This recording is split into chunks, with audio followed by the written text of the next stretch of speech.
Complex numbers यही मैंने कहा था कि हम करेंगे।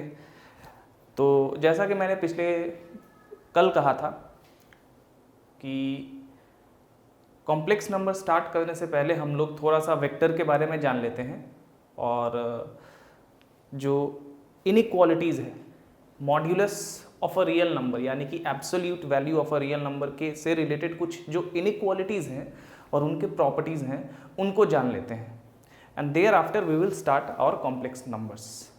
ठीक है, वो इसलिए अब देखिए वेक्टर इसलिए क्योंकि कॉम्प्लेक्स नंबर में जब हम आर्गन डायग्राम वगैरह पढ़ेंगे तो थोड़ा सा वहाँ पे वेक्टर का हमें यूज़ मिल जाएगा और वेक्टर कोई बहुत ज़्यादा टफ अभी आपके सिलेबस में उतना टफ वाला वेक्टर है नहीं, जितना है आप बड़ी आसानी से समझ सकते हैं और मैं उतना ही करवाऊँगा, उतना ही वेक्टर अभी करवाऊँगा जितना आप समझ सकें।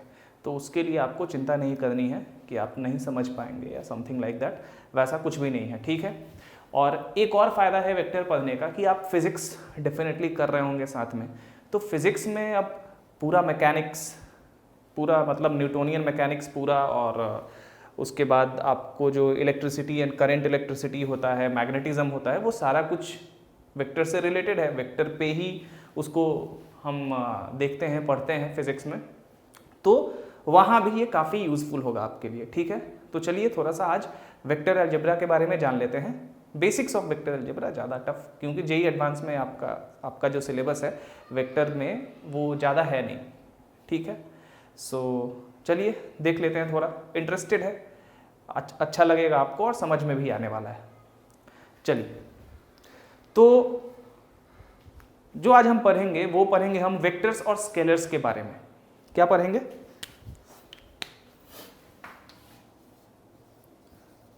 Vectors and scalars. अब सबसे पहले आता है यहाँ पे कि डेफिनेशन क्या है, किसको वेक्टर कहते हैं और किसको स्केलर कहते हैं। ठीक है, देखते हैं क्या होता है। सबसे पहले तो हमारे पास आ जाएगा वेक्टर, कि वेक्टर क्या होता है भाई। ठीक है, मान लेते हैं कि ये एक पॉइंट ए है, इस पॉइंट ए से एक ऑब्जेक्ट चलता है और इस तरह से चल के यहाँ पे इस डायरेक्शन इस पॉइंट पे पहुँचता है, यानी कि ए से चल के कोई ऑब्जेक्ट बी पे पहुँचता है। तो डेफिनेटली इसका जो डायरेक्शन होगा वो इस तरह से हम दर्शाएंगे कि इस डायरेक्शन में है, इस पॉइंट से रिलेटेड, इस पॉइंट के रिस्पेक्ट में ये डायरेक्शन है। मान लेते हैं कि ये जो लेंथ है इसका वो है 2 मीटर। कितना है? 2 मीटर, या मान लेते हैं 2 किलोमीटर, कुछ भी मान लेते हैं, मीटर किलोमीटर, मान लेते हैं 2 किलोमीटर ये लेंथ है। अब ये लेंथ जो है सिर्फ इस पॉइंट ए से बी तक की दूरी को बता रहा है, लेकिन डायरेक्शन नहीं बता रहा है। ठीक है, ये क्या है? डायरेक्शन आपको नहीं बता रहा है। मान लेते हैं कि हमारा ये एक रेक्टेंगुलर कोऑर्डिनेट प्लेन है। अब अगर आपसे कोई कहे कि भाई बी जो है ए से 2 किलोमीटर की दूरी पे है, तो आपको पता चलेगा कि बी किस डायरेक्शन में है, ए के किस डायरेक्शन में है, किधर है, आप नहीं बता पाएंगे। आपको बस इतना पता है कि किसी डायरेक्शन में, ए से किसी डायरेक्शन में वो 2 किलोमीटर के डिस्टेंस पे है। बट जब आपको डायरेक्शन भी पता होगा, ठीक है, जब आपको डायरेक्शन भी पता होगा कि ए के रिस्पेक्ट में बी किस डायरेक्शन में 2 किलोमीटर में है, तो आप बड़ी आसानी से बता देंगे। इस तरह से किसी को आप बड़ी आसानी से लोकेशन आप बता देंगे, उस अगर आपको डायरेक्शन भी पता हो तो, राइट। तो वेक्टर एक्चुअली यही है। Vectors are those quantities which have direction as well as magnitude. Vector ऐसे क्वांटिटीज होते हैं जिनके पास अपना डायरेक्शन भी होता है और मैग्नीट्यूड भी होता है, मेजर भी किए जाते हैं वो। ठीक है, चलिए देखते हैं।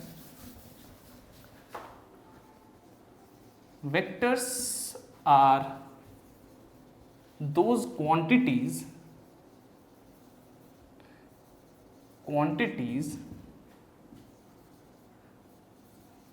which have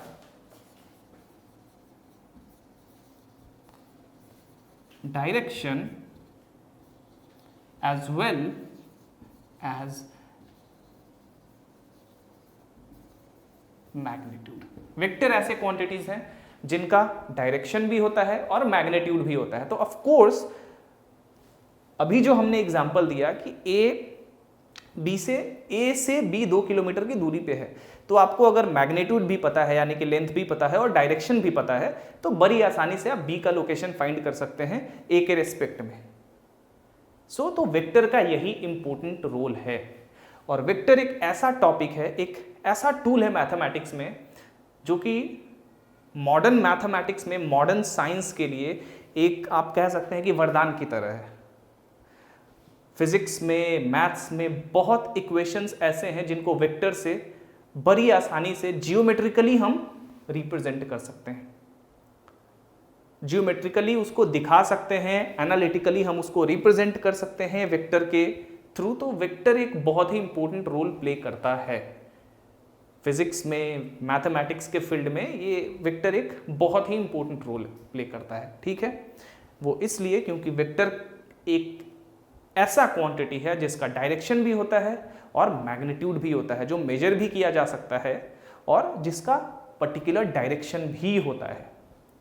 तो जैसा कि मैंने कहा आपको दोनों चीज पता है तो आप बड़ी आसानी से किसी पर्टिकुलर पॉइंट का लोकेशन पिन पॉइंट कर सकते हैं, राइट। अब चलिए देखते हैं कि स्केलर्स क्या होता है भाई। आप समझ गए होंगे स्केलर्स। पहले वेक्टर का कुछ एग्जांपल समझ लेते हैं। फॉर एग्जांपल फोर्स, ठीक है, फोर्स वेक्टर क्वांटिटी है। एक्सीलरेशन, एक्सीलरेशन क्या है, वेक्टर क्वांटिटी है। डिस्प्लेसमेंट वेक्टर क्वांटिटी है। तो ये सारे के सारे क्या हैं, इस तरह के क्वांटिटीज वेक्टर क्वांटिटीज हैं। आप फिजिक्स में बहुत सारे ऐसे क्वांटिटी देखेंगे जो कि वेक्टर क्वांटिटी हैं, जैसे मोमेंटम एक वेक्टर क्वांटिटी है, राइट। उसी तरह हमारे पास है स्केलर क्वांटिटी। स्केलर क्वांटिटी क्या होता है, स्केलर्स या स्केलर क्वांटिटी हम कहते हैं एक क्वांटिटी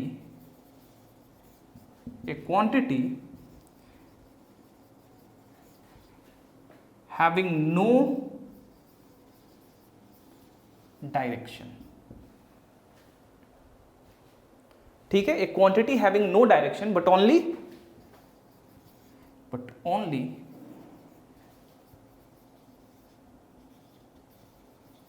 मैग्नीट्यूड।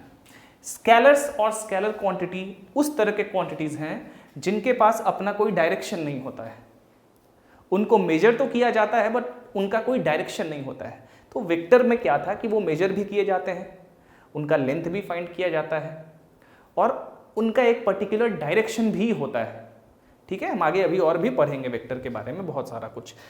और स्केलर क्वांटिटी क्या होते हैं या स्केलर्स क्या होते हैं, जिनके पास कोई डायरेक्शन नहीं होता है। ऐसे क्वांटिटीज जिनका कोई डायरेक्शन नहीं होता है, बस उनको मेजर किया जा सकता है। जैसे फॉर एग्जाम्पल टेम्परेचर। अब टेम्परेचर आप कहते हैं कि भाई हमारे बॉडी का टेम्परेचर इतना है, ठीक है, या इस रूम का टेम्परेचर 25 डिग्री सेल्सियस है, 24 डिग्री सेल्सियस है। तो यहाँ पे वेक्टर का कोई काम ही नहीं है, बस हम मेजर कर रहे हैं कि हाँ भाई एक रियल नंबर है, उससे हम टेम्परेचर को मेजर कर रहे हैं। उसी तरह टाइम, इसमें भी डायरेक्शन का कोई काम नहीं है, इसीलिए ये स्केलर क्वांटिटी है, राइट। उसी तरह स्पीड, ध्यान दीजिए वेलोसिटी जो होता है वो वेक्टर क्वांटिटी होता है बट स्पीड जो होता है वो स्केलर होता है। उसी तरह डिस्टेंस,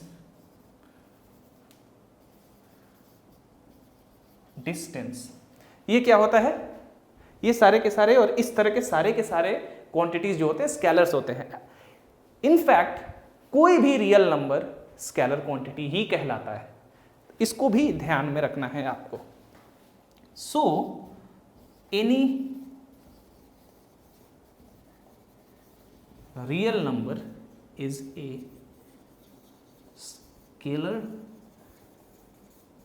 क्वांटिटी। कोई भी रियल नंबर एक स्केलर क्वांटिटी ही तो है ना। अगर ये हम देख रहे हैं टेम्परेचर 25 डिग्री सेल्सियस, मेजरमेंट है 25 एक रियल नंबर से आप मेजर कर रहे हैं, तो इसीलिए किसी भी रियल नंबर को हम मानते हैं कि स्केलर क्वांटिटी है। ठीक है, तो आपको समझ में आ गया कि वेक्टर क्या होता है, स्केलर क्या होता है। अब स्केलर्स के बारे में हमें ज़्यादा कुछ जानने की ज़रूरत है नहीं, क्योंकि यहाँ तो डिफाइन हो गया कि भाई कोई भी जो रियल नंबर है वो स्केलर क्वांटिटी है।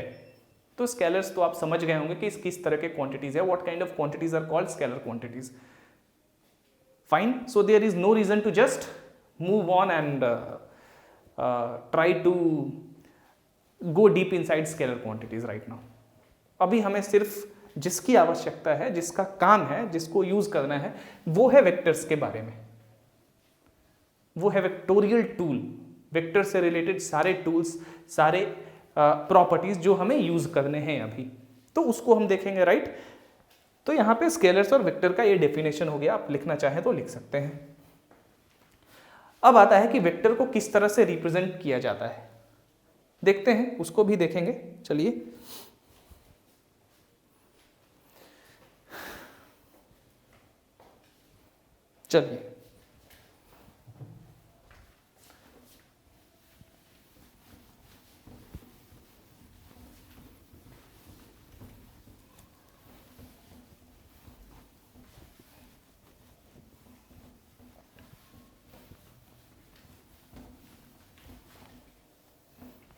सबसे पहले तो हमें एक चीज ध्यान में रखना है कि वेक्टर का डायरेक्शन भी होता है, मैग्नीट्यूड भी होता है।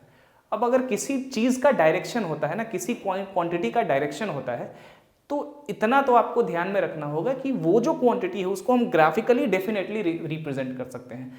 तो इसका ये मतलब है कि vector can be represented graphically and also vector can be represented analytically. Analytically means एक इक्वेशन की तरह, एक एक्सप्रेशन की तरह भी हम वेक्टर को रिप्रेजेंट करते हैं, एक सिंबल की तरह, और ग्राफिकली भी हम वेक्टर को रिप्रेजेंट करते हैं। ठीक है, so representation of vectors, representation of vectors, vectors can be represented graphically or analytically। ठीक है, देखिए स्पेलिंग ही गलत लिख दिया मैंने। ठीक है, vectors can be represented graphically और एनालिटिकली, दोनों तरीकों से वेक्टर को रिप्रेजेंट किया जा सकता है। सबसे पहले ग्राफिकल रिप्रेजेंटेशन देख लेते हैं।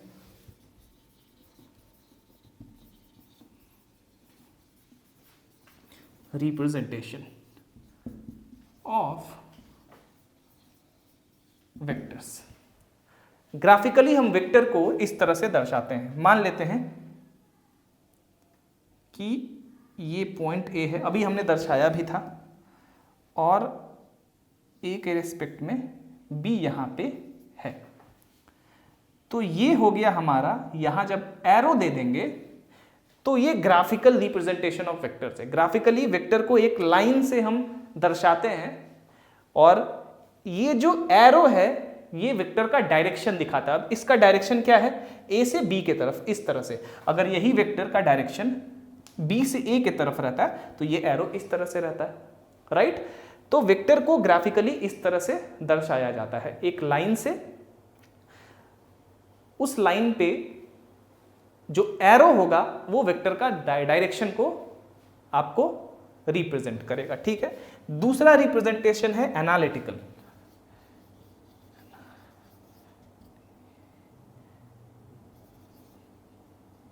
Analytical representation of vectors. अब भाई एनालिटिकल रिप्रेजेंटेशन ऑफ वेक्टर्स क्या है? एनालिटिकल रिप्रेजेंटेशन ऑफ वेक्टर्स ये है कि किसी भी इटैलिक सिंबल से, यानी कि किसी भी इंग्लिश के अल्फाबेट से हम किसी वेक्टर को रिप्रेजेंट कर सकते हैं। जैसे ये कोई वेक्टर ए है, तो इसको ए के ऊपर एक छोटा सा इस तरह से एरो देके हम वेक्टर को दर्शाते हैं। कहीं कहीं किताब में देखेंगे कि वेक्टर को इस तरह से भी दर्शाया गया है, और या तो फिर इसी ए को इस तरह से दर्शाया गया है, ए को बिल्कुल डार्क कर दिया जाता है इस तरह से, तो इस तरह से भी वेक्टर को दिखाया जाता है बुक्स में। लेकिन जो आप पेन या पेंसिल से जब वेक्टर को कॉपी में लिखेंगे, दर्शाएंगे, तो आपको ये वाला रिप्रेजेंटेशन ज़्यादा सूट करेगा, क्योंकि अब ये तो भाई बुक में प्रिंट किया जाता है मशीन से, तो इसको बोल्ड कर दिया जाता है, ठीक है, बट ये ज़्यादा सही रिप्रेजेंटेशन है वेक्टर का हमारे लिए।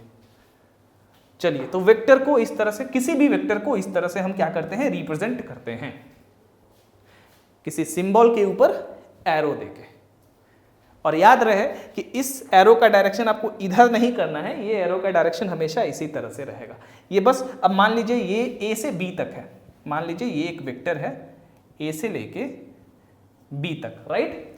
इस वेक्टर का हम नाम दे देंगे वेक्टर पी, इस तरह से, ठीक है। ये जो वेक्टर है इसका हम नाम दे देंगे पी।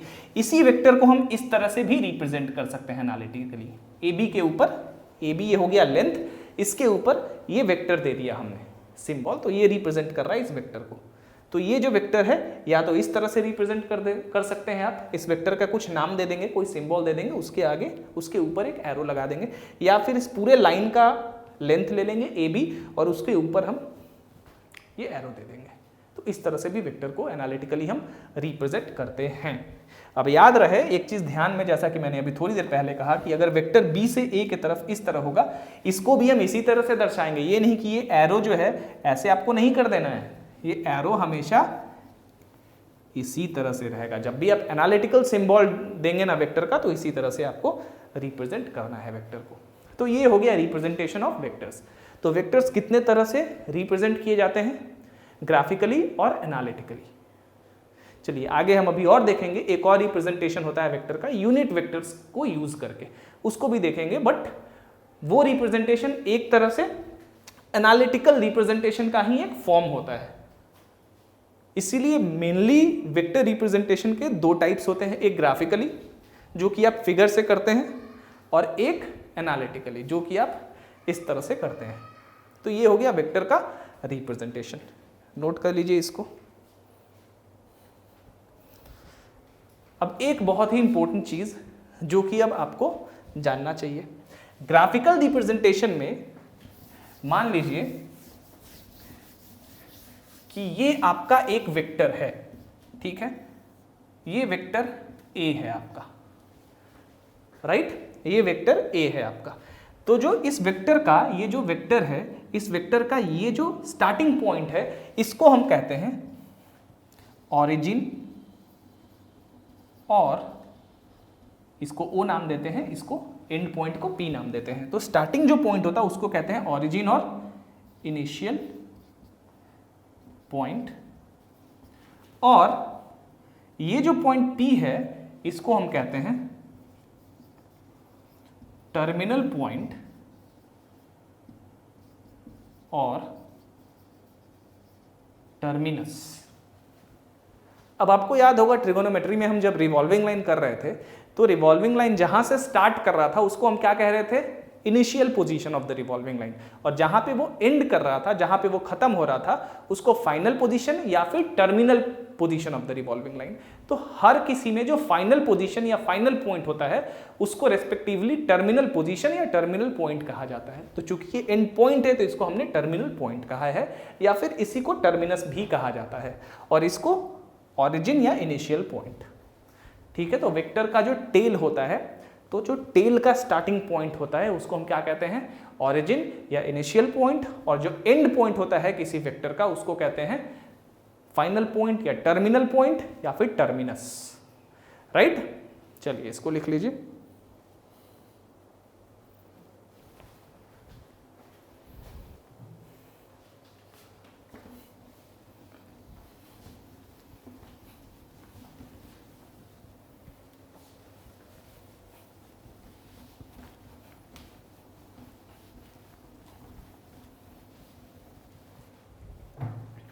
अब आता है हमारे पास equality of vectors.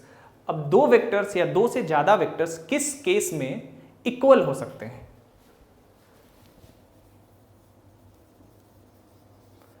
Equality of vectors. इसके बारे में हम थोड़ा सा डिस्कस करेंगे जब यूनिट वेक्टर्स को हम करेंगे, अब थोड़ी देर में हम करेंगे उसको भी, बट यहाँ पे इक्वलिटी ऑफ वेक्टर्स के बारे में थोड़ा देख लेते हैं। अब इक्वलिटी ऑफ वेक्टर्स क्या है? Two vectors are equal if and only if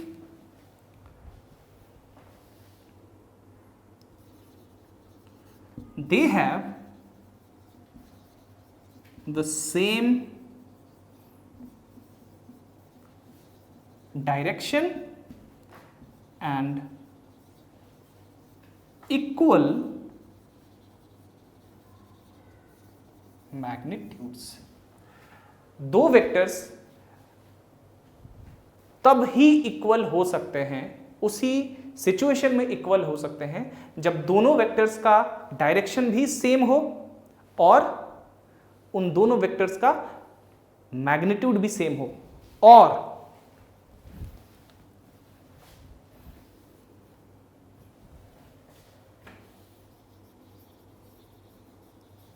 regardless of the position of their initial points। Initial points मतलब वेक्टर का जो स्टार्टिंग पॉइंट है। अब वेक्टर का पोजीशन, दो वेक्टर है मान लेते हैं, समझिए इसको। एक वेक्टर यहां पे इस तरह से है, ठीक है। अब कहा जा रहा है कि दो वेक्टर तभी बराबर होंगे जब उन दोनों वेक्टर का डायरेक्शन भी सेम होगा और उन दोनों वेक्टर्स का मैग्नीट्यूड भी सेम होगा। मतलब डायरेक्शन एक ही डायरेक्शन में होना चाहिए, जिस डायरेक्शन में पहला वेक्टर है उसी डायरेक्शन में दूसरा वेक्टर भी होना चाहिए, और दोनों का जो लेंथ है दोनों वेक्टर्स का यानी कि मैग्नीट्यूड है वो भी बराबर होना चाहिए। उसी केस में दोनों वेक्टर्स बराबर होंगे और यही रूल लागू होता है दो से ज्यादा वेक्टर भी होंगे तो। अगर दो से ज्यादा वेक्टर भी हैं तो उन सारे वेक्टर्स को बराबर होने के लिए, इक्वल होने के लिए उन सबका डायरेक्शन सबसे पहले तो सेम होना चाहिए और उन सबका मैग्नीट्यूड इक्वल होना चाहिए regardless of the initial points of all those vectors. अब इसका क्या मतलब है? अब एक वेक्टर है हमारा ए, ओ और पी। एक वेक्टर है हमारा जो कि यहां से शुरू हो रहा है, ये वेक्टर है क्यू आर और ये वेक्टर है हमारा बी। अब ये दोनों वेक्टर बराबर हैं। क्यों बराबर हैं? क्योंकि जो लेंथ है इसका यानी कि इसका मैग्नीट्यूड, वेक्टर बी का मैग्नीट्यूड और वेक्टर ए का मैग्नीट्यूड, ये दोनों मैग्नीट्यूड बराबर हैं और दोनों का डायरेक्शन सेम है regardless of the position of their initial points. अब इसका इनिशियल पॉइंट भाई यहां से स्टार्ट है, इसका इनिशियल पॉइंट यहां से स्टार्ट है, इससे मैटर नहीं करता है, लेकिन दोनों का डायरेक्शन देखिए, दोनों का डायरेक्शन एकदम इस तरह सेम है। दोनों वेक्टर एक दूसरे के पैरेलल हैं, डायरेक्शन सेम है। अब पैरेलल भी है तो अगर ये वेक्टर इधर नहीं रह के इधर होता तो उस केस में बराबर नहीं होता। ये इसलिए बराबर है कि पैरेलल तो है ही बट दोनों का डायरेक्शन सेम है। ए वेक्टर इस डायरेक्शन में है, बी वेक्टर भी इस डायरेक्शन में है और दोनों का मैग्नीट्यूड भी सेम है। अब बात आती है कि भाई वेक्टर के बारे में तो हमने बात कर लिया कि वेक्टर को इस तरह से रिप्रेजेंट करते हैं, but what about their magnitudes? Vector के मैग्नीट्यूड्स को किस तरह से रिप्रेजेंट करते हैं? बहुत आसान है, आपने मॉड्यूलस के बारे में तो जाना है। किसी भी चीज के मैग्नीट्यूड को हम कैसे दर्शाते हैं? कोई भी रियल नंबर है उसके मैग्नीट्यूड को हम कैसे मान लेते हैं कि कोई हमारे पास नेगेटिव इंटीजर 2 है तो इसका मैग्नीट्यूड यानी कि मॉड्यूलस ऑफ कोई नेगेटिव इंटीजर -2 है मान लीजिए, राइट। इसके मैग्नीट्यूड को कैसे दर्शाएंगे? इस तरह के सिंबल से। ये हम लोग नेक्स्ट क्लास में तो हम वेक्टर ही कंटिन्यू रखेंगे, कुछ चीजें बची रहेंगी आज से। उसके बाद वाले क्लास में हम इसके बारे में खास करके पढ़ेंगे। ये जो मॉड्यूलस का सिंबल देख रहे हैं इसके बारे में हम खास करके पढ़ने वाले हैं, ठीक है। चलिए, तो इस तरह से मैग्नीट्यूड को हम किसी भी क्वांटिटी के मैग्नीट्यूड को दर्शाते हैं। तो उसी तरह कोई भी वेक्टर हो, मान लेते हैं वेक्टर ए है, इसके मैग्नीट्यूड को हम या तो इस तरह से दर्शाएंगे या तो फिर सिंपली इस तरह से लिख देंगे। ठीक है, सिंपली ये जो लेटर है इस तरह से हम इसके मैग्नीट्यूड को दर्शा सकते हैं। उसी तरह इसका मैग्नीट्यूड या तो इस तरह से, नहीं तो सिंपल ये लेटर, दैट्स इट। इस तरह से वेक्टर, किसी भी वेक्टर के मैग्नीट्यूड को हम दर्शाते हैं। चलिए भाई, अब आगे बढ़ते हैं। तो आपने देख लिया कि वेक्टर किस सिचुएशन में इक्वल होते हैं, जब दो वेक्टर हो या दो से ज़्यादा हो तो कब वो इक्वल होते हैं, किस सिचुएशन में वो बराबर होते हैं। चलिए भाई, अब आता है कि ऑपोजिट वेक्टर्स क्या होते हैं, उसके बारे में थोड़ा जान लेते हैं।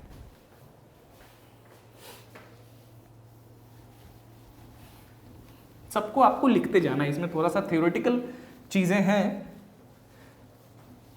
एक दो बार करने के बाद तो ये हमेशा के लिए याद हो जाएगा, बशर्ते कि आप प्रैक्टिस करते रहें। अपोजिट वेक्टर्स क्या होता है, जैसा कि नाम से पता चल रहा है, देख लेते हैं। ऑपोजिट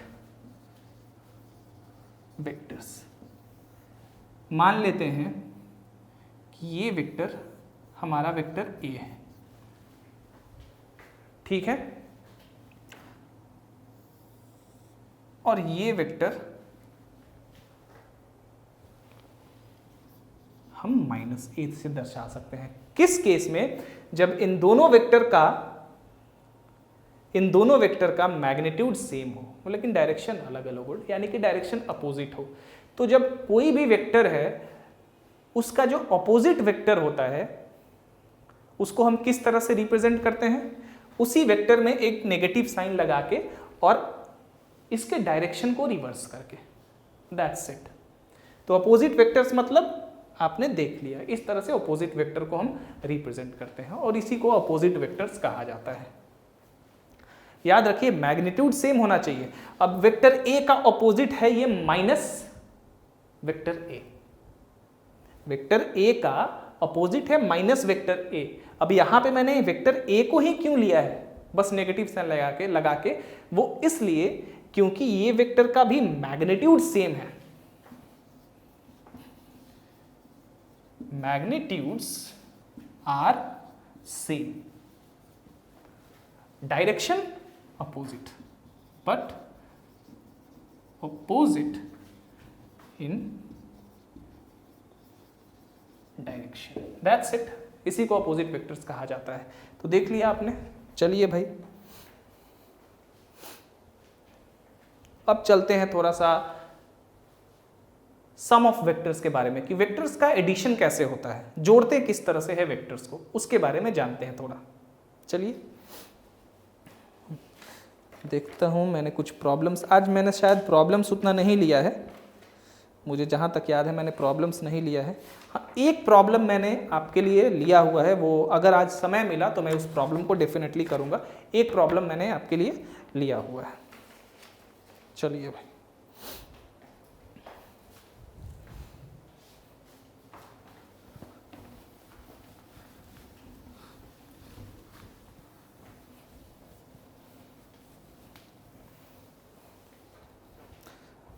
अब यहां से थोड़ा सा कॉन्सेप्ट का जो लेवल है वो थोड़ा सा टफ होगा, ज़्यादा नहीं थोड़ा सा, लेकिन ग्राफिकली आप देखेंगे ना तो कुछ नहीं है, एकदम आसान है, कुछ भी नहीं है। देखिए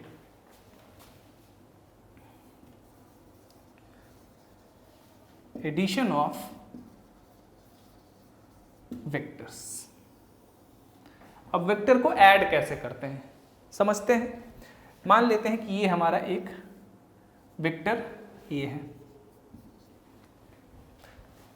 ये हमारा एक वेक्टर बी है, और हमसे कहा जा रहा है कि इन दोनों वेक्टर को ऐड करिए। तो हम क्या करेंगे, पहला वेक्टर को इसी डायरेक्शन में बनाएंगे, ठीक है, हमने बना लिया। दूसरे वेक्टर को यहां से उठा लेंगे, ठीक है, आप अज्यूम कर लीजिए कि आपने यहां से उठा लिया, डायरेक्शन सेम रखा।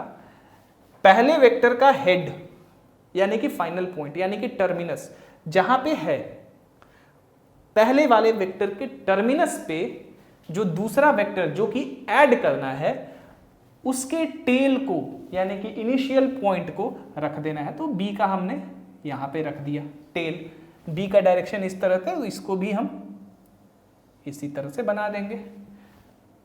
ठीक है, ये हमारा वेक्टर बी हो गया।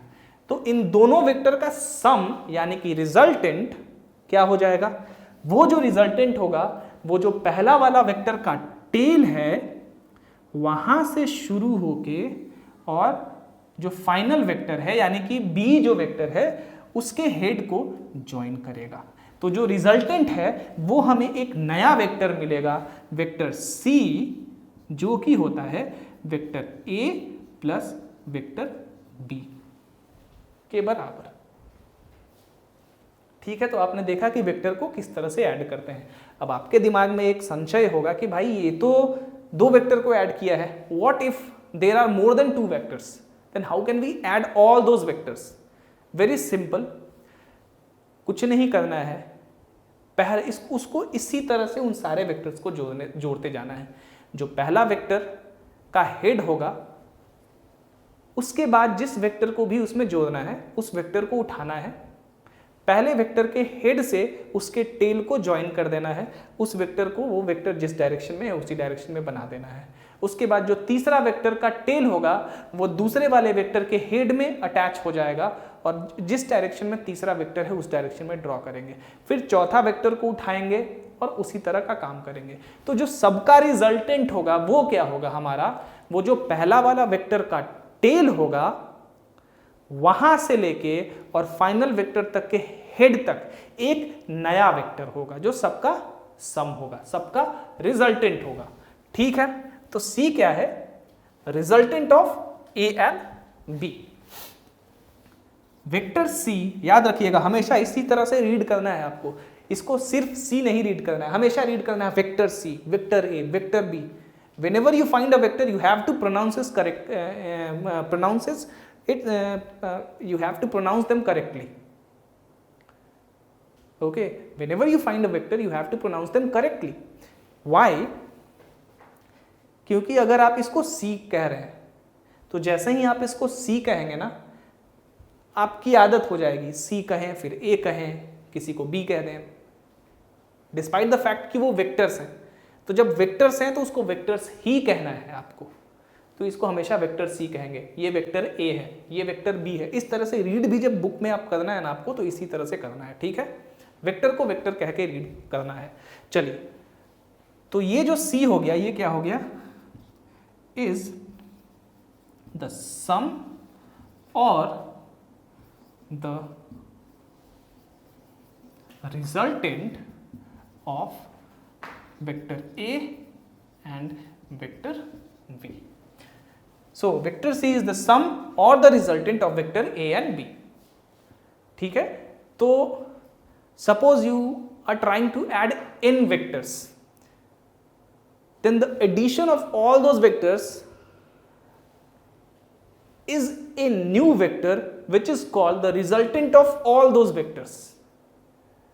उन सब को जब जोड़ेंगे तो हमें एक नया वेक्टर मिलेगा, उसी को रिजल्टेंट कहेंगे उन सारे वेक्टर्स का। देखिए ग्राफिकली समझ लेते हैं कि मान लेते हैं हमारे पास n वेक्टर्स हैं। ठीक है, सपोज करते हैं कि हमारे पास, इसको इरेज कर देता हूं, ये तो आपने दो वेक्टर का एडिशन समझ लीजिएगा, समझ लिया होगा, इनफैक्ट ड्रॉ कर लेना है आपको इसको भी। ठीक है, चलिए, जो दो वेक्टर का आपने एडिशन देखा उसी को एक्सटेंड कर देना है, तो हमें इन वेक्टर्स का भी एडिशन मिल जाएगा बड़ी आसानी से। Just extend the definition of these of the two vectors that we have just seen, right. तो देखते हैं, suppose A1, A2, A3 and so on to AN are n vectors। ठीक है, मान लेते हैं कि A1 इस तरह से है, ये A1 है, ये हमारा A2 है, ये हमारा A3 है। हमने क्या किया, पहला वेक्टर, जो दूसरा वेक्टर होगा वो पहले वाले के हेड से उसका टेल ज्वाइन होगा, तीसरा वेक्टर का जो टेल होगा दूसरे वाले के हेड पे ज्वाइन होगा। उसी तरह मान लेते हैं कि सब वेक्टर ऐड कर दिया हमने और यहाँ पे यहाँ तक हमने सारे वेक्टर को ऐड कर लिया और यहाँ से हमने क्या किया कि ये हमारा an यानी कि लास्ट वाला वेक्टर बचा हुआ था। तो सबका जो रिजल्टेंट होगा, सबका जो सम होगा वो क्या होगा, पहले वाले के टेल से लेके और फाइनल वाले के हेड तक। याद रखिएगा ये जो रिजल्टेंट जो है इसका जो डायरेक्शन होगा वो हमेशा क्या होगा, फाइनल वाले के हेड के तरफ। तो फाइनल वेक्टर an है तो an के हेड पे इसका हेड टच होगा और जो रिजल्टेंट का इनिशियल पॉइंट होगा यानी कि ओरिजिन होगा वो पहले वाले वेक्टर के इनिशियल पॉइंट पे टच होगा। So this vector is your resultant vector, इसलिए the resultant r is equal to vector a1 plus vector a2 plus and so on to vector an। ठीक है, एक्सटेंशन में कोई दिक्कत नहीं है, आपको एनालिटिकली भी लिखना आ गया, ग्राफिकली भी बनाना आ गया, सो दैट्स इट। ठीक है, ये होता है एडिशन ऑफ वेक्टर्स। अब हम डिफरेंस ऑफ वेक्टर्स समझते हैं, बहुत आसान है, कुछ करना नहीं है इसमें।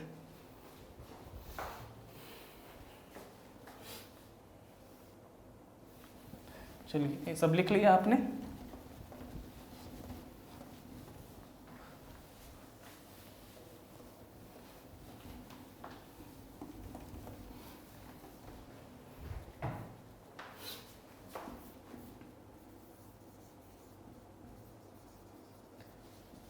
Difference of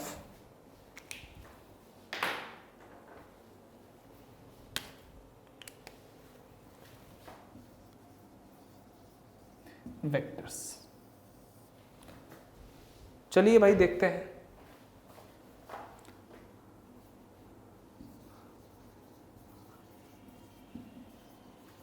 The difference of vector A and vector B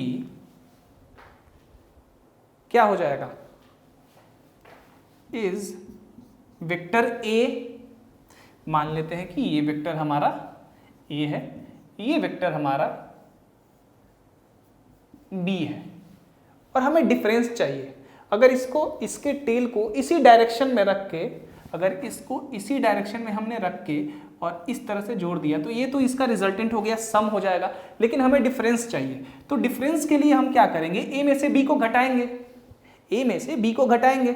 तो A में से B को जब घटाएंगे तो क्या करेंगे, किस सिचुएशन में B घटेगा, B का अपोजिट वेक्टर लेंगे यानी कि ये -B लेंगे, राइट। और इस -B जो वेक्टर है इसको इसके साथ ऐड कर देंगे तो क्या करेंगे, हो जाएगा इसका टेल लेंगे -B का, यानी कि इस वेक्टर -B का इसके हेड पे रखेंगे, ये हो गया हमारा वेक्टर -B। तो इसका जो रिजल्टेंट होगा वो एक हमें नया वेक्टर C मिलेगा जो कि vector A plus minus vector B होगा। इसी को हम क्या लिख सकते हैं, vector C is equal to vector A minus vector B। तो हमें क्या करना है, डिफरेंस निकालने के लिए एक वेक्टर को उसके अपोजिट वाले वेक्टर से चेंज करना है और उसको ऐड कर देना है। So the difference of A and B is A, यहां लिख लीजिए एक और चीज, B is a new vector C such that vector C is equal to vector A plus minus vector B, that is vector C is equal to vector A minus vector B। So difference कैसे निकलता है, एक vector को क्या करते हैं, जिस vector को भी घटाना होता है उसका अपोजिट वेक्टर लेके उसी को ऐड कर देते हैं, ठीक है। तो ये आपका डिफरेंस मिल जाता है। चलिए अब चलिए वेक्टर के कुछ लॉज हैं जो कि उसी तरह से काम करते हैं जैसे एलिमेंट्री अलजेब्रा में, सिंपल अलजेब्रा में हम देखते हैं कि किस तरह से क्वांटिटीज काम करता है, associative law, distributive law of addition, associative law of multiplication, ये सब किस तरह से काम करता है। उन्हीं डेफिनेशंस को जो कि हम सिंपल अलजेब्रा में यूज करते हैं उन्हीं को वेक्टर में भी एक्सटेंड किया जा सकता है। चलिए उन सारे प्रॉपर्टीज के बारे में पढ़ लेते हैं, देख लेते हैं।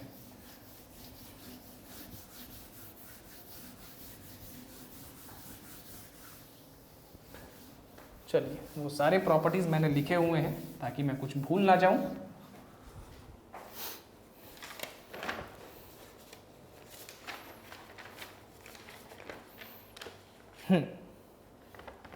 चलिए सबसे पहले एक और चीज देख लेते हैं, product of a vector by a scalar. ये बड़ा इंपॉर्टेंट चीज है, ये मेरे दिमाग में अभी आया है। Product of A vector by a scalar, very important चीज, इसको देख लेते हैं। किसी स्केलर क्वांटिटी को यानी कि किसी रियल नंबर को किसी वेक्टर से मल्टीप्लाई करेंगे तो क्या मिलेगा। मान लेते हैं suppose m is a scalar quantity, suppose also a vector a, ठीक है। Therefore इनका प्रोडक्ट किस तरह से हम रिप्रेजेंट कर सकते हैं, सिंपल है, the required product is equal to m into vector a, that's it. Scalar और एक वेक्टर का प्रोडक्ट हो गया। The magnitude of this product, that is m into vector a, is equal to m into the magnitude of a, और इसी को लिख सकते हैं m a, ठीक है। ये हो गया इसका मैग्नीट्यूड। मैग्नीट्यूड क्या होगा, जब ये जो लेंथ होगा सिंपली उसको, क्योंकि लेंथ तो स्केलर क्वांटिटी है, उसको हम इस स्केलर से मल्टीप्लाई कर देंगे तो जैसे हम नॉर्मल प्रोडक्ट निकालते हैं उस तरह से हमें प्रोडक्ट ये मैग्नीट्यूड मिल जाएगा, दैट्स इट। और जब वेक्टर से मल्टीप्लाई करेंगे तो ये प्रोडक्ट होगा। तो किसी भी स्केलर को किसी वेक्टर से मल्टीप्लाई करेंगे तो ये आपको मिलेगा। चलिए अब आगे बढ़ते हैं।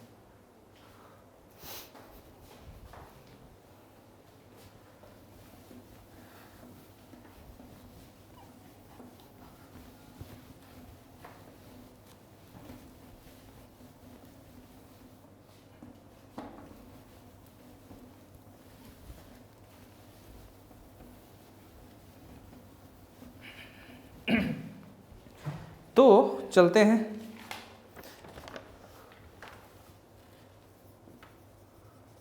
Some laws of vector algebra. Vector algebra के कुछ इंपॉर्टेंट लॉज को देख लेते हैं, कुछ एक्सियोम्स हैं ये।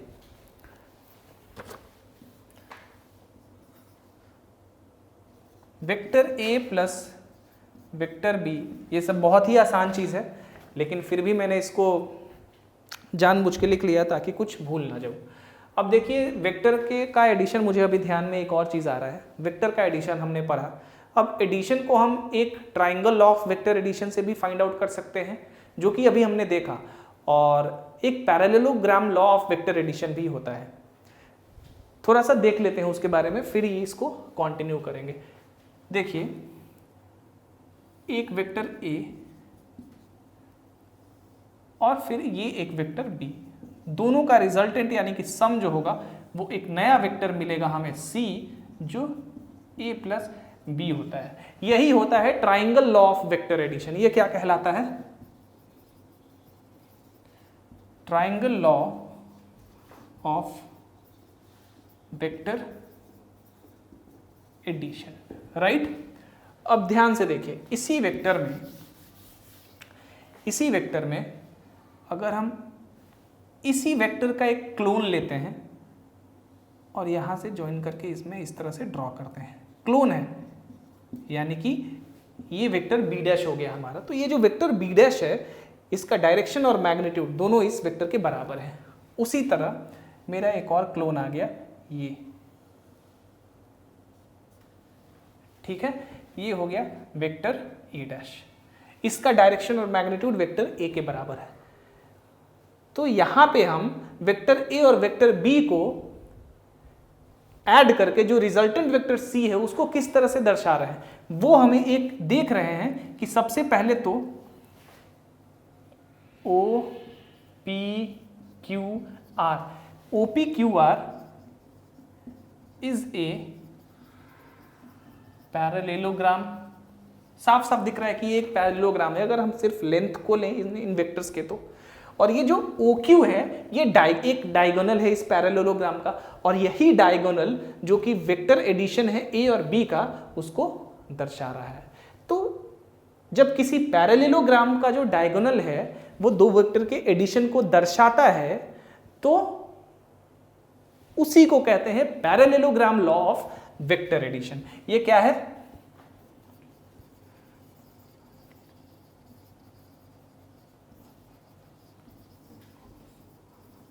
Vector addition. फिलहाल आप इतना ही जान लीजिए, आगे इसका काम होगा तो डेफिनेटली हम लोग करेंगे, फिलहाल आपको इससे ज़्यादा कुछ जानना नहीं है। ये मैंने इसलिए मेरे दिमाग में अभी आया कि चलो एक बार बता देता हूँ कि triangle law of vector addition, parallelogram law of vector addition कहते किसको है। तो यही चीज़ होता है बस। चलिए now let's come to our original point, that is writing the laws of vector algebra. चलिए भाई, is equal to vector B plus vector A, ऐसा होता है। सिंपल अगर कोई नंबर है 2 + 3 तो डेफिनेटली ये 3 + 2 के भी बराबर होता है। सिंपल अलजेब्रा में भी यही चीज लागू होता है, वेक्टर में भी यही चीज लागू होता है। इसको कहते हैं हम commutative law of vector addition. ठीक है, आपको इस तरह से पेज लेके करने की जरूरत नहीं पड़ेगी, चूंकि मुझे आपको बताना है तो हो सकता है कि मैं बीच में कुछ भूल जाऊं। मुझे 4 लॉ अभी याद आए दिमाग में तो लिख दूं और 5वां लॉ अभी ध्यान में ही नहीं आया कि वो लॉ भी मुझे लिखवाना है, इसीलिए मैंने सारा कुछ लिख लिया है। प्रॉब्लम्स में जैसे ही आप देखेंगे तो आपको याद आ जाएगा कि यहाँ पे कौन सा लॉ अप्लाई करना है। ठीक है, तो ऐसा कुछ नहीं है, ये एक बार आपको देखना है और कुछ नहीं। ठीक है, तो आपको इस तरह से पेज लेके नहीं घूमना होगा। मुझे भी सारा लॉ हम सबको याद होता है, बट कभी कभी 20 लॉ होते हैं, मुझे आपको बताना है। हो सकता है कि मैं 18 लॉ बताऊं और 2 लॉ मैंने लिखा ही नहीं हो, 2 लॉ मेरे दिमाग से ही निकल गया कि वो बताना ही नहीं है। फिर बाद में देखूं तो मुझे याद आए कि अरे और भी लॉज हैं जो कि देखने हैं। तो इस तरह से सिचुएशंस हम देखते हैं। 1 मिनट, ज़रा मुझे कुछ याद आ गया है, उसको देख लूँ। शायद मैंने कैमरा का जो लाइट है ना वो दिया नहीं है। 1 मिनट।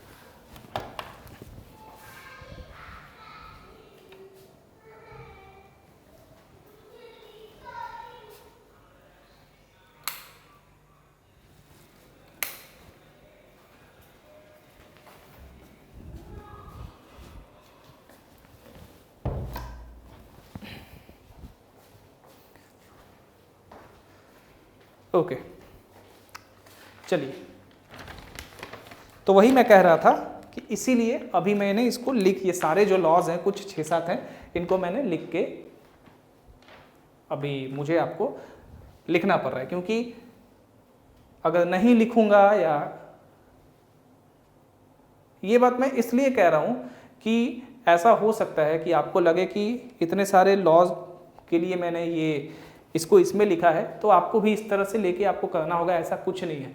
सिंपल अलजेब्रा का जो नियम है वही सारे नियम यहाँ पे लगते हैं। ठीक है, तो ये मैंने इसीलिए लिया है ताकि एक बार मैं जितने बेसिक लॉज हैं वेक्टर अलजेब्रा के वो एटलीस्ट मेरे ध्यान में रहे कि इतने सारे लॉज मुझे आपको बता देने हैं। तो ये सब आपको याद हो जाएगा, इसमें कुछ करना नहीं है। तो आपको डरना नहीं है कि नहीं बहुत सारा लॉ होगा इसलिए मैंने लिखा है, ऐसा कुछ नहीं है। मैंने इसलिए लिखा है ताकि मैं कुछ भूलूं नहीं कि ये चीज़ मैंने आपको नहीं करवाया, तो उसके लिए निश्चिंत रहिए, ज़्यादा नहीं है ये। दूसरा, a plus B plus C is equal to A plus B plus C. ये क्या है? ये है associative law of vector addition. ठीक है, अब देखिए ये जो सारा नाम है, ये जो नेमिंग कन्वेंशन है, ये आपके ऊपर है, ये आप याद रख भी सकते हैं, आप नहीं भी रख सकते हैं, रखिएगा तो ज़्यादा अच्छा रहेगा। लेकिन ये जो चीज़ें हैं, इसको आपको याद रखना है, दैट्स इट। ठीक है। तीसरा जो है वो है आपका m into vector a is equal to vector a into m। ये क्या है? Commutative law for vector multiplication.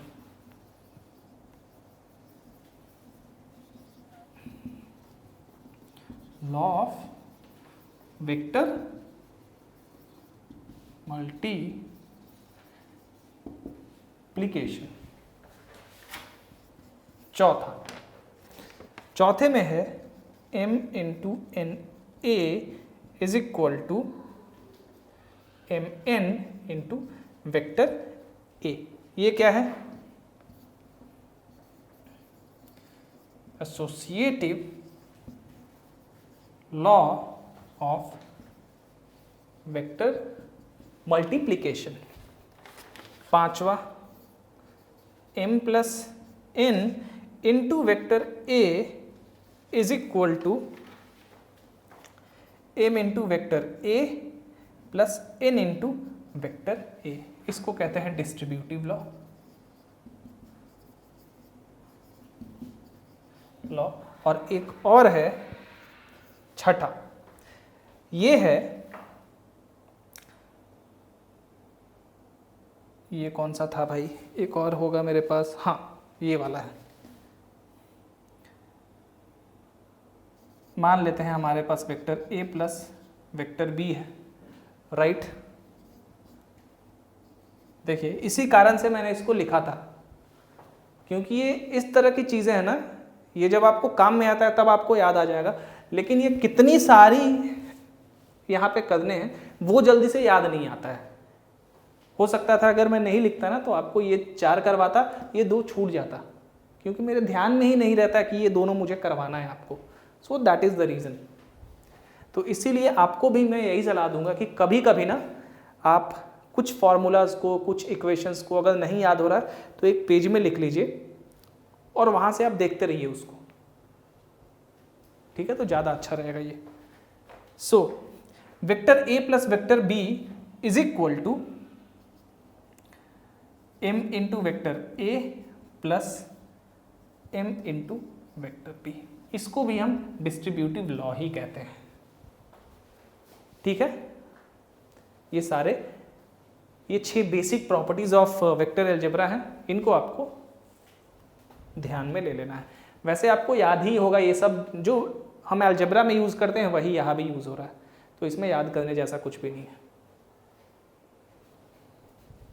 चलिए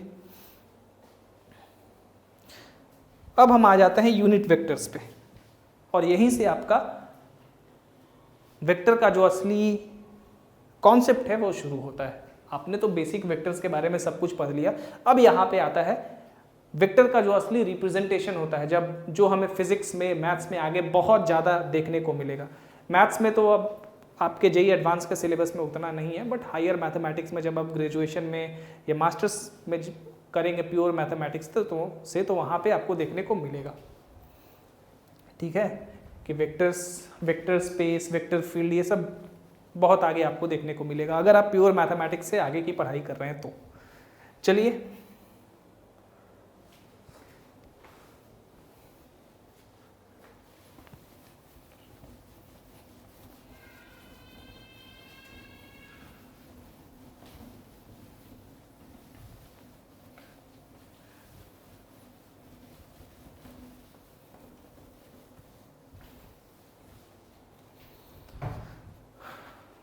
यूनिट वेक्टर्स।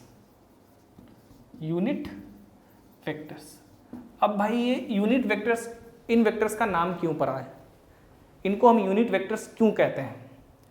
वो इसलिए कहते हैं क्योंकि ये उस तरह के वेक्टर्स हैं जिनका मैग्नीट्यूड 1 होता है। मैग्नीट्यूड क्या होता है? 1 होता है। Unit vectors are those vectors whose magnitudes are 1, that is unity। इसीलिए इसको यूनिट वेक्टर्स कहा जाता है। ठीक है, आगे इनका रिप्रेजेंटेशन भी हम अभी देखने वाले हैं। ये तो बेसिक सा डेफिनेशन हो गया कि यूनिट वेक्टर्स कहते किसको हैं। अब देखिए,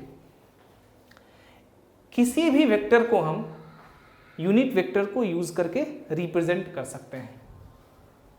any vector can be represented by using a unit vector.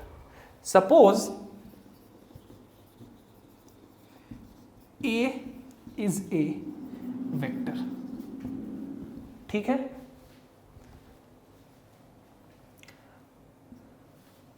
अब यूनिट वेक्टर का रिप्रेजेंटेशन, कि किसी भी यूनिट वेक्टर को कैसे दर्शाते हैं। देखिए, मान लीजिए कि ये स्मॉल a है और ये एक यूनिट वेक्टर अगर है तो हम ऊपर में एक कैप दे देंगे यहाँ पे। इसी तरह से किसी यूनिट वेक्टर को दर्शाया जाता है। इस यूनिट वेक्टर का मैग्नीट्यूड हमेशा 1 होता है। क्या होता है? किसी भी यूनिट वेक्टर का मैग्नीट्यूड हमेशा 1 होता है। अब बात आती है कि यूनिट वेक्टर इतना इंपॉर्टेंट क्यों है। क्यों मैं कह रहा हूं कि ये बहुत ही इंपॉर्टेंट कॉन्सेप्ट है वेक्टर में। इसका कारण है, देखिए, इसका कारण जो है ना डायरेक्शन से रिलेटेड है। थोड़ी देर में हम लोग देखेंगे। मान लेते हैं कि a कोई वेक्टर है and small a is a unit vector, then a यानी कि unit vector a is equal to vector a divided by magnitude of a। a कोई वेक्टर है और ये जो स्मॉल लेटर में मैंने a के ऊपर ये कैप दिया है, ये cap of a is a unit vector है।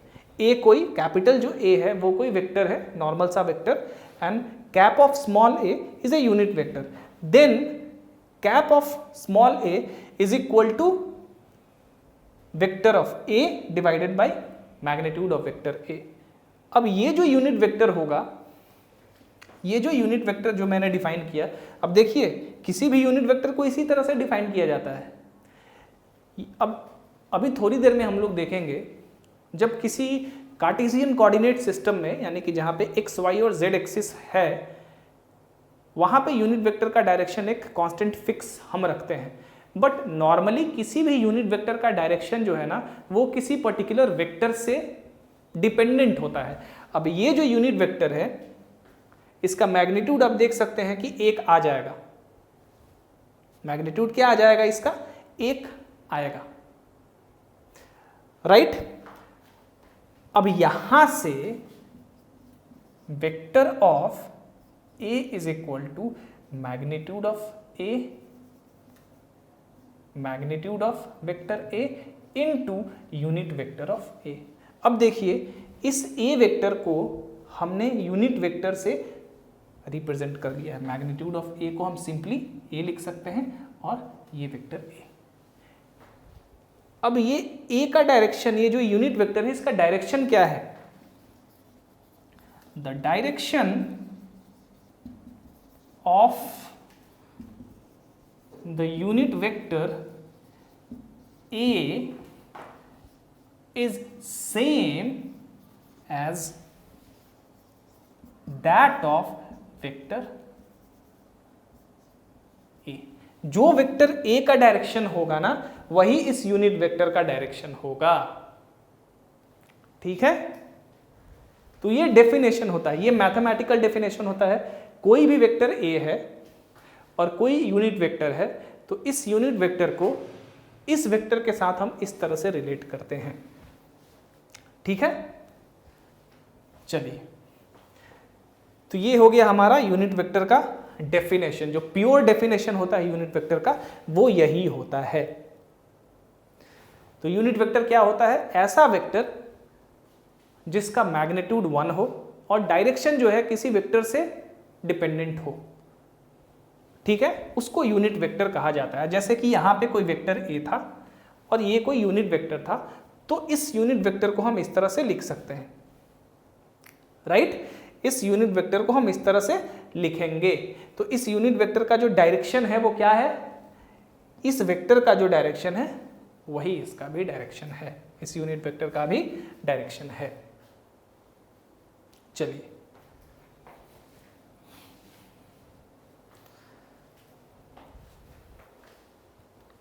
इसको लिख लीजिए, फिर आगे बढ़ते हैं। अब हम देखते हैं कि रेक्टेंगुलर यूनिट वेक्टर्स क्या होते हैं। चलिए,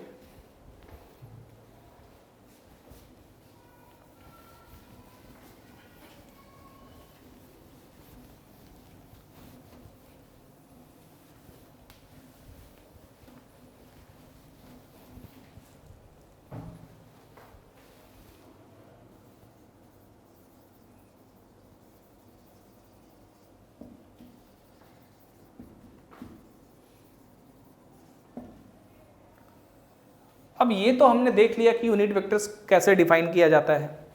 कोई भी नॉर्मल वेक्टर हो उसके साथ यूनिट वेक्टर को कैसे रिलेट किया जाता है। हमने देखा कि इस वेक्टर ए को इसके मैग्नीट्यूड और इस यूनिट वेक्टर के साथ इस तरह से हम दर्शा सकते हैं। अभी जस्ट हमने देखा।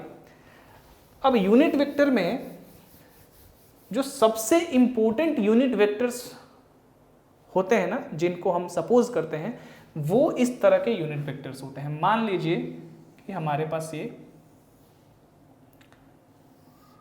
एक कार्टेशियन कोऑर्डिनेट सिस्टम है, एक्स एक्सिस, वाई एक्सिस और ये जेड एक्सिस। जेड जो है परपेंडिकुलर है, इस तरह से खड़ा है। अब तीन जो सबसे इंपॉर्टेंट यूनिट वेक्टर्स होते हैं वो होते हैं I, unit vector J and unit vector K. X के तरफ हम इस आई का डायरेक्शन ले लेते हैं। याद रखिएगा, अभी थोड़ी देर मैंने पहले कहा था कि यूनिट वेक्टर का जो डायरेक्शन होता है वो डिपेंडेंट होता है किसी पर्टिकुलर वेक्टर के, लेकिन वहां पे ये भी था कि वहां पे यूनिट वेक्टर किसी कोऑर्डिनेट सिस्टम पे रिलेट नहीं था, किसी कोऑर्डिनेट सिस्टम से हमने उसको रिलेट नहीं किया था। वो यूनिट वेक्टर इंडिपेंडेंट था। उस यूनिट वेक्टर के टर्म में हम किसी वेक्टर को लिख रहे थे, तो हमें डायरेक्शन वही लेना होता वहां पे जो उस पर्टिकुलर वेक्टर का है। बट यहाँ पे हमने डिफाइन कर लिया है कि ये जो यूनिट वेक्टर्स है ना, इनका जो डायरेक्शन होता है वो आई का एक्स एक्सिस की तरफ होता है, जे का वाई की तरफ होता है और के का जेड की तरफ होता है हमेशा। ठीक है, ऐसे लिख लीजिए, यहां पे जे और यहां पे के। सो आई, जे एंड के, थोड़ा सा इसको डिटेल में लिखिए। इन Cartesian coordinate system, the three unit vectors I, J and K have directions along the positive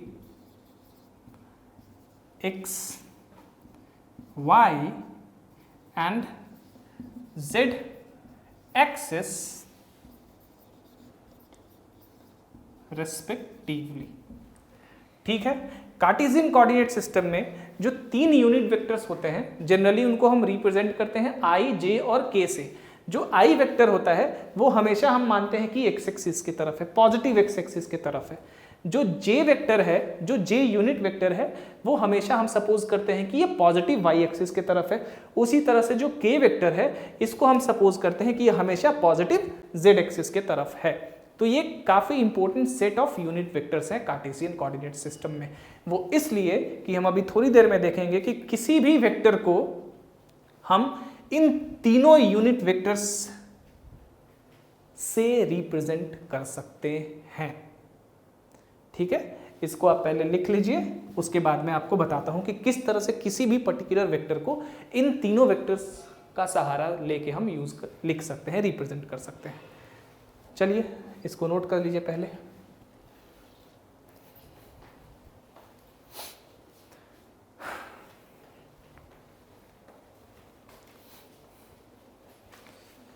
एक प्रॉब्लम बचा है और कुछ और भी थ्योरम्स हैं आपके। चलिए ठीक है,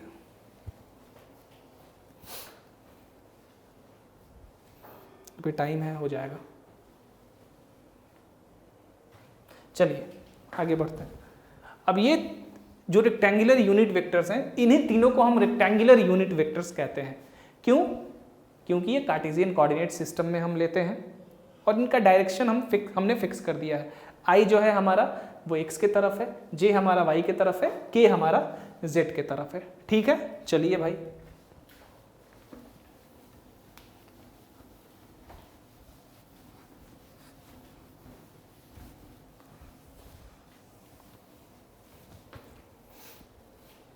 अब जो अभी मैंने कहा कि किसी भी वेक्टर को इन तीनों यूनिट वेक्टर को यूज करके हम लिख सकते हैं,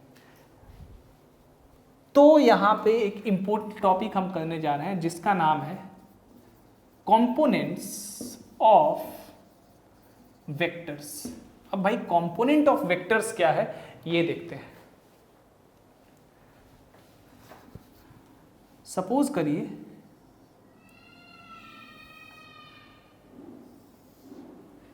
कि ये आपका एक रेक्टेंगुलर कोऑर्डिनेट सिस्टम है, एक्स एक्सिस, वाई एक्सिस और जेड एक्सिस। ये एक आपका वेक्टर ए है,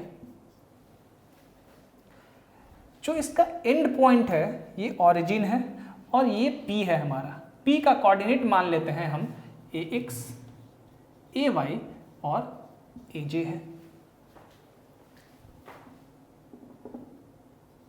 ए जेड ये कोऑर्डिनेट है। डेफिनेटली 3 डायमेंशनल फिगर है, तो ये एक्स कोऑर्डिनेट, ये वाई कोऑर्डिनेट पी का और ये पी का जेड कोऑर्डिनेट हमने ऐसा मान लिया है। एक्स कोऑर्डिनेट मतलब जो यहां तक ये जो है हमारा ये एक्स ए एक्स है, उसी तरह यहां से यहां तक ये ए वाई है, राइट। और इधर कहीं पे इस तरह से ये हमारा क्या हो जाएगा ए जेड। ठीक है, चलिए अगर ऐसा है, अब इतना तो हमें पता है कि आई जो है किस डायरेक्शन में है, जे का डायरेक्शन क्या है और के का डायरेक्शन क्या है। आई हमारा यूनिट वेक्टर है जो कि इधर है, इस डायरेक्शन पॉजिटिव एक्स डायरेक्शन की तरफ। उसी तरह जे हमारा यूनिट वेक्टर है जिसका डायरेक्शन पॉजिटिव वाई की तरफ, और उसी तरह के हमारा एक यूनिट वेक्टर है जिसका डायरेक्शन पॉजिटिव जेड की तरह है। तो ए को हम यूनिट वेक्टर्स के साथ कैसे लिख सकते हैं? अब इसका कंपोनेंट के बारे में सबसे पहले ध्यान दीजिए। ए का जो ये जो एक्स कोऑर्डिनेट है ना, यही कहलाता है ए का एक्स कंपोनेंट। इसका एक अपना डायरेक्शन होता है। ये जो कंपोनेंट है ए का, वो क्या है कि ए का एक्स की तरफ कितना झुकाव है, पार्ट है। उसी तरह से ये जो है ए का वाई कोऑर्डिनेट है, इसको हम कहेंगे ए का वाई कंपोनेंट, और ये ए का जेड कंपोनेंट। तो ए जो है हमारा हम इस तरह से रिप्रेजेंट करते हैं, ए x I plus A Y J plus A Z के। अब आपने देखा कि हमने किस तरह से यूनिट वेक्टर को यूज करके इस वेक्टर ए को लिखा 3 डायमेंशनल स्पेस के लिए, राइट। तो किसी भी वेक्टर को हम इस तरह से रिप्रेजेंट करते हैं, और ये जो है A X A Y and A Z are X Y and Z components of vector A. अभी थोड़ी देर में हम इन कंपोनेंट्स के डायरेक्शन के बारे में और भी बात करने वाले हैं। चलिए, ये हो गया, इस तरह से हम इस वेक्टर ए को रिप्रेजेंट करते हैं, आपने देखा। और जो इस वेक्टर ए का मैग्नीट्यूड होगा वो क्या होगा? जो मैग्नीट्यूड होगा ए का वो होता है square root of A X square plus A Y square plus A Z square. ठीक है, अभी आपने कोऑर्डिनेट जियोमेट्री नहीं पढ़ा है, लेकिन वहां हम पढ़ेंगे कि 3 डायमेंशनल स्पेस में जब 3 डायमेंशनल जियोमेट्री जब कोऑर्डिनेट जियोमेट्री हम 3 डायमेंशन जियोमेट्री में पढ़ेंगे, तो 3 डायमेंशनल जियोमेट्री में हम ये देखेंगे कि ये जो डिस्टेंस है किस तरह से निकालते हैं हम। फिलहाल आपको ये जानना है कि ये जो है ए का जो वेक्टर ए का मैग्नीट्यूड है वो इस तरह से हम निकाल देते हैं, right. So magnitude of A is equal to the square root of X component का स्क्वायर प्लस वाई कंपोनेंट का स्क्वायर प्लस जेड कंपोनेंट का स्क्वायर।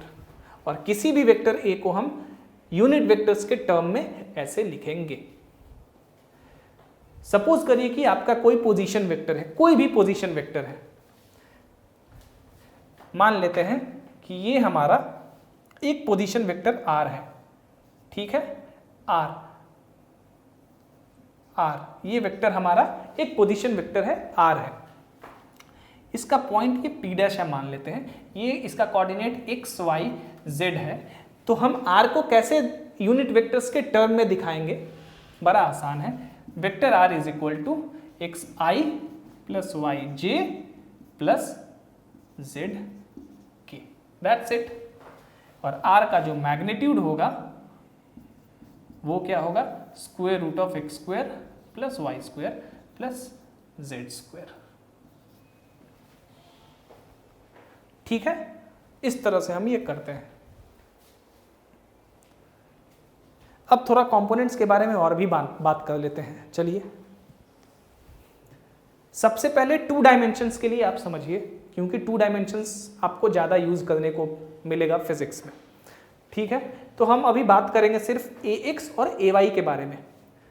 आपको 3 डायमेंशनल में समझ में आ गया कि किस तरह से रिप्रेजेंट किया जाता है किसी भी वेक्टर ए को। अब ये भाई 3 डायमेंशनल स्पेस में है ना, तो इसके तीनों डायरेक्शन में हमें इसको दिखाना है। इसीलिए ये एक्स के डायरेक्शन में एक्स कंपोनेंट के साथ, वाई के डायरेक्शन में वाई कंपोनेंट के साथ और जेड के डायरेक्शन में जेड कंपोनेंट के साथ हमने इस पूरे वेक्टर को दर्शाया है। तो इस वेक्टर को हम इस तरह से लिख सकते हैं, और जनरली कोई भी पोजीशन वेक्टर हो उसको इस तरह से हम रिप्रेजेंट करते हैं। ठीक है, तो ये होता है यूनिट वेक्टर्स का इंपॉर्टेंस। अब देखिए, थोड़ा सा समझते हैं एक चीज और। हम इसको पहले नोट कर लीजिए, फिर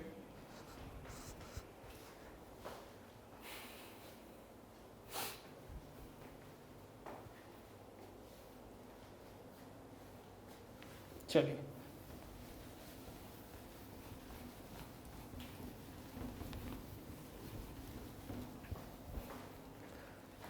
सपोज करिए कि ये एक हमारा एक्स एक्सिस और वाई एक्सिस का एक रेक्टेंगुलर कोऑर्डिनेट सिस्टम है। ऑरिजिन है ओ, ये है हमारा कोई वेक्टर ए, ठीक है, ये पी पॉइंट है, इसका कोऑर्डिनेट ये एक्स और ये ए वाई। इसलिए क्योंकि ये भाई वाई है, इसको मैं वेक्टर से दिखा रहा हूँ क्योंकि ये कंपोनेंट डायरेक्शन बता रहा है हमें। इसको हम इस तरह से भी दिखा सकते हैं, सॉरी, जी, वाई के तरफ जे होता है डायरेक्शन, पॉजिटिव वाई के तरफ। उसी तरह ये जो है यहाँ से ये है हमारा ax। इसको हम इस तरह से भी दिखा सकते हैं, ठीक है। लेकिन फॉर सिंप्लिसिटी हम सिर्फ ax और ay इसी तरह से इसको रिप्रेजेंट करते हैं फॉर नाउ। ये एंगल हमारा मान लेते हैं एंगल फाई है, जो कि पॉजिटिव x डायरेक्शन से बना रहा है। तो अगर ध्यान से देखें ट्रिगोनोमेट्री तो आपको याद होगा, क्योंकि ये चीज मैंने ट्रिगोनोमेट्री में बताया हुआ है। a का मैग्नीट्यूड क्या होगा, डेफिनेटली a से रिलेट करेंगे और सिंपली a से रिप्रेजेंट करते हैं। वेक्टर इस तरह से मैग्नीट्यूड रिप्रेजेंट करते हैं, नहीं तो सिंपली इस लेटर से, इस सिंबल से रिप्रेजेंट करते हैं। अब अगर इसको ध्यान से आप देखें, इसमें पाइथागोरस थ्योरम अगर लगाएं तो पाइथागोरस थ्योरम लगाएंगे तो a is equal to square root of, a is equal to square root of ax square plus ay square. अब आपको समझ में आ रहा है? तो magnitude of this vector a is equal to इसका स्क्वायर रूट ऑफ इसका, इसी वेक्टर का x कंपोनेंट का स्क्वायर प्लस y कंपोनेंट का square. ax is the x component of vector A and ay is the y component of vector A। अब जो इससे पहले हमने 3 डायमेंशनल में पढ़ा था उसमें भी ax जो था वो x कंपोनेंट ऑफ A था, ay जो था y कंपोनेंट ऑफ A था और az जो था z कंपोनेंट ऑफ A था। ठीक है, ये तो आपको पता चल गया। अब देखिए भाई, अब यहां से जरा ध्यान दीजिए कि x कंपोनेंट हम निकालेंगे कैसे, वेक्टर a के मैग्नीट्यूड से इसको कैसे रिलेट करेंगे। इस ट्रायंगल में बड़ी ध्यान से देखिए आप, cos of phi is equal to OP, magnitude लेना है हमें। cos ऑफ फाई निकालना है तो डेफिनेटली ये मैग्नीट्यूड लेंगे, वेक्टर तो लेंगे नहीं। तो cos ऑफ फाई क्या होता है, बेस बाई हाइपोटेनस। तो बेस क्या है ax और डिवाइडेड बाई हाइपोटेनस मैग्नीट्यूड है। वेक्टर a का मैग्नीट्यूड ही तो इसका लेंथ होगा ना हाइपोटेनस का, तो यहाँ सिंपली a कर देंगे, यानी कि a is equal to a cos phi. ये x कंपोनेंट इस तरह से निकालते हैं। ये एंगल डिपेंड करता है, ये एंगल पे डिपेंड करता है कि x कंपोनेंट नेगेटिव होगा या पॉजिटिव होगा। अगर यही लाइन इस क्वाड्रेंट में आता है इस तरह से, तो हम देख रहे हैं कि y कंपोनेंट ये p है, ये हमारा वेक्टर a है, ये y कंपोनेंट तो अभी भी पॉजिटिव y के तरफ है तो ये पॉजिटिव होगा। अब ये हमारा फाई है, तो जो हमारा x कंपोनेंट है ना ax, ये नेगेटिव हो जाएगा, क्योंकि हमारा जो ये साफ साफ दिख रहा है कि ये नेगेटिव डायरेक्शन ऑफ x के तरफ हो जाएगा जो x कंपोनेंट है। तो इसी तरह इसका डायरेक्शन हमने चेक कर लिया। अब i जो होता है, यूनिट वेक्टर i होता है, वो पॉजिटिव x के तरफ होता है। अब इस तरफ नेगेटिव x के तरफ उसका डायरेक्शन हो जाएगा अपोजिट, इसीलिए ये क्या हो गया, नेगेटिव हो गया। और ये थीटा हमें ये चीज़ बता रहा है, ये ये जो फाई है हमें इस चीज़ को बता रहा है कि ये नेगेटिव होगा। क्योंकि याद करिए, हमेशा ये जो रिवॉल्विंग लाइन होता था ट्रिगोनोमेट्री में, इसका एंगल हम पॉजिटिव x से ही मेजर करते थे। ठीक है, तो यहां भी ये जो एंगल फाई है ना, ये हमेशा positive direction of x axis से ही मेजर करेंगे। चलिए, उसी तरह y कंपोनेंट हम निकालेंगे सिमिलरली। तो y कंपोनेंट क्या हो जाएगा, a sin फाई, और मैग्नीट्यूड क्या हो गया हमारा, square root of x component का स्क्वायर प्लस y कंपोनेंट का स्क्वायर। तो देखा आपने, कंपोनेंट इस तरह से हम निकालते हैं। किसी भी क्वाड्रेंट में हो फर्क नहीं पड़ता है, आप आसानी से निकाल सकते हैं। ट्रिगोनोमेट्री आपने पढ़ा है, आप आसानी से निकाल सकते हैं। डेफिनेटली इसका जो प्रैक्टिस है वो ज़्यादा से ज़्यादा होगा जब आप प्रॉब्लम सॉल्व करेंगे। ठीक है, चलिए, तो ये हो गया आपका कंपोनेंट्स के बारे में और यूनिट वेक्टर्स के बारे में। अब अगर इस वेक्टर को यूनिट वेक्टर्स के रिस्पेक्ट में दर्शाना हो तो vector a is equal to axi plus ay j कितना आसान है। अब आपको मान लीजिए आपके प्रॉब्लम में सिर्फ इस तरह का वेक्टर दिया हो, अब इसका मैग्नीट्यूड पूछ रहा हो, तो ये फॉर्मूला लगा के मैग्नीट्यूड निकाल देंगे। अगर ax और ay निकालना है तो आप इस तरह से निकाल लेंगे कंपोनेंट्स जो है। उसी तरह इस एंगल को निकालना है तो tan phi is equal to ay perpendicular by base ax।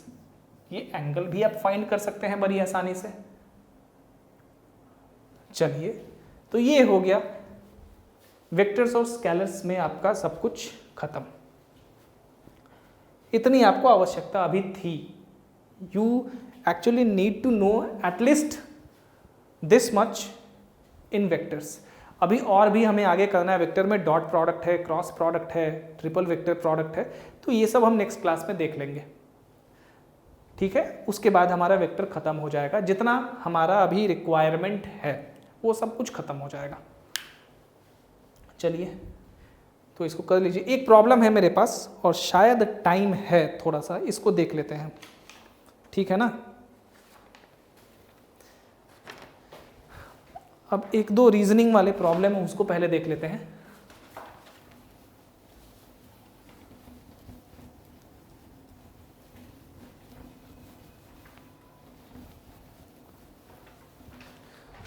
अगर आपसे पूछा गया हो कि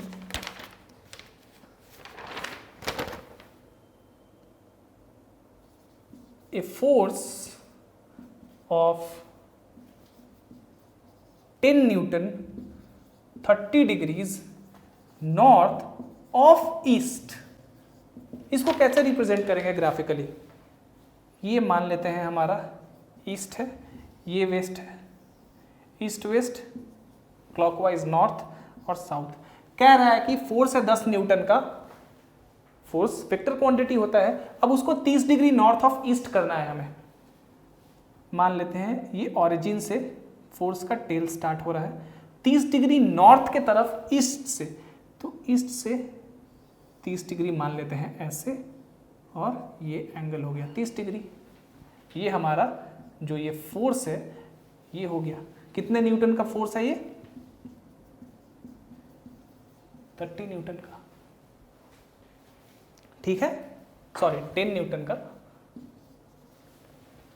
तो इस तरह से हम डायरेक्शन वेक्टर का दिखाते हैं। अब चलिए एक और प्रॉब्लम है, उसको देखिए। ये यूनिट वेक्टर से रिलेटेड है, इसमें आप यूनिट वेक्टर समझ लेंगे। Forces A, vector B and C. वैसे फोर्सेस बोल दिया तो वेक्टर बोलने की जरूरत नहीं है क्योंकि फोर्स वेक्टर ही है। So forces A, B and C acting on an object are given in terms of their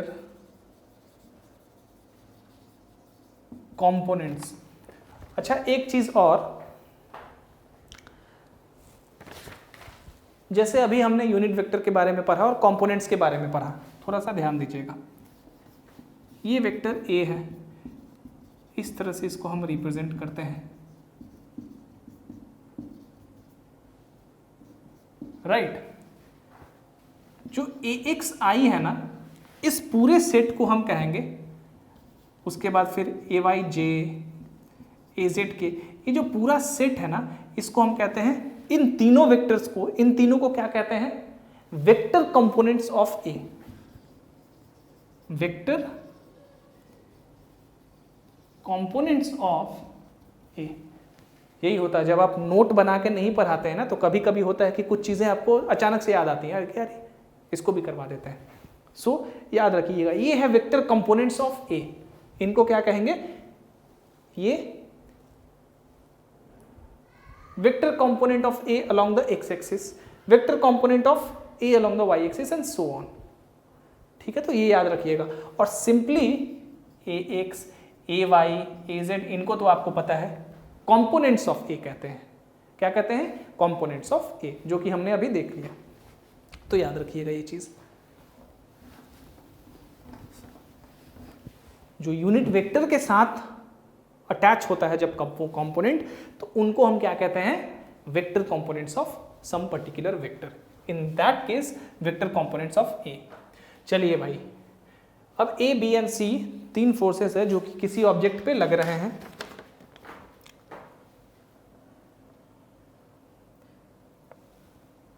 in terms of their components by the vector equation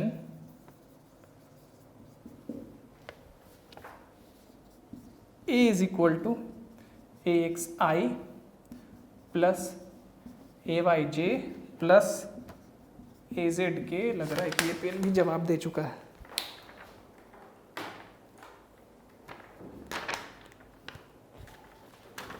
AZK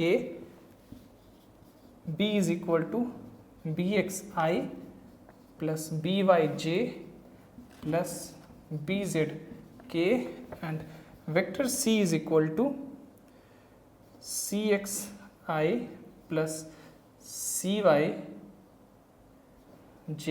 plus CZK. Find the magnitude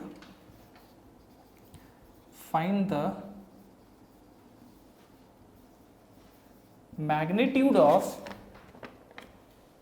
the resultant of these vectors। बड़ा आसान है। पहले तो देख लीजिए, कह रहा है कि तीन फोर्सेस है ए बी और सी, यानी कि तीन वेक्टर्स हैं ए और बी और सी, किसी ऑब्जेक्ट पे वो लग रहे हैं। नाउ ये तीनों जो वेक्टर्स हैं इनको इनके कंपोनेंट्स के आधार पे इस तरह से इक्वेशन बना के लिखा हुआ है। वेक्टर ए इतना है, वेक्टर बी इतना है, वेक्टर सी इतना है। Of course ax, ay and az are the components of a along the x, y and z direction, उसी तरह b में, उसी तरह c में। अब रिजल्टेंट हमें पता करना है। मान लेते हैं कि ये वेक्टर हमारा a है इस तरह से, उसके बाद ये वेक्टर b है, उसके बाद ये वेक्टर c है। तो रिजल्टेंट मतलब पहले वेक्टर का टेल टू अंत वेक्टर का, लास्ट वेक्टर का हेड से एक नया वेक्टर मिलेगा r, जो कि होगा vector a plus vector b plus vector c। तो रिजल्टेंट क्या हो गया हमारा, a क्या है, axi plus ayj plus azk, उसके बाद प्लस b क्या है, bxi plus byk plus byj plus bzk, उसके बाद c क्या है, similarly cxi plus cyj plus czk। Right, i और i इन तीनों में से यूनिट वेक्टर i को कॉमन ले लेंगे तो आएगा ax plus ax plus bx plus cx, सबका x कंपोनेंट जुड़ गया और i यहाँ पे बाहर आ गया। उसी तरह plus ay plus by plus cyj plus उसी तरह cx प्लस सबका z है ना, az plus bz plus cz और यहाँ पे k होगा, ओहो यहाँ पे j होगा, यहाँ पे k होगा। ठीक है, अब पूछा जा रहा है इसका मैग्नीट्यूड। मैग्नीट्यूड क्या होता था, जब अगर इस वेक्टर का कंपोनेंट होता था हमारा axi प्लस ayj, मैग्नीट्यूड क्या होता था इसका, square root of ax square plus ay square. इसका मैग्नीट्यूड क्या होगा, वेक्टर r का जो मैग्नीट्यूड होगा वो क्या होगा, वो हो जाएगा स्क्वायर रूट ऑफ i का कोफिशिएंट का स्क्वायर यानी कि ax का स्क्वायर वहाँ था तो यहाँ पे ax की जगह ये पूरा है, ax plus bx plus cx का होल स्क्वायर, उसी तरह ay plus by plus cz का होल स्क्वायर, उसी तरह az plus bz plus cz का होल स्क्वायर। ये हो गया आपका रिक्वायर्ड मैग्नीट्यूड। तो देखा आपने किस तरह से निकल गया, कुछ भी नहीं करना था। तो वेक्टर्स आसान है, लेकिन हाँ वेक्टर्स में आपको ग्राफिकली बहुत कुछ समझना पड़ेगा। तो that's it for today. I hope आपको ये क्लास बिल्कुल समझ में आया हो सब कुछ। मैंने अपने तरफ से कोशिश करी है कि आपको सब कुछ समझ में आए। अगर कहीं भी कंफ्यूजन हो या कहीं आपको ऐसा लगा हो कि आपको नहीं समझ में आया है या कुछ इस तरह की चीज़ें, तो आप डेफिनेटली मेरे से दोबारा पूछिए, मैं बताऊंगा आपको। ठीक है, चलिए। तो ये पहला क्लास वेक्टर का ख़त्म। नेक्स्ट क्लास में हम करेंगे, यानी कि कल या परसों हम जो है हम करेंगे प्रोडक्ट ऑफ वेक्टर्स के बारे में थोड़ा देखेंगे, dot product, cross product, triple product of vectors, इस तरह की चीज़ों के बारे में। ठीक है, सो इसको आप कर लीजिए ये प्रॉब्लम।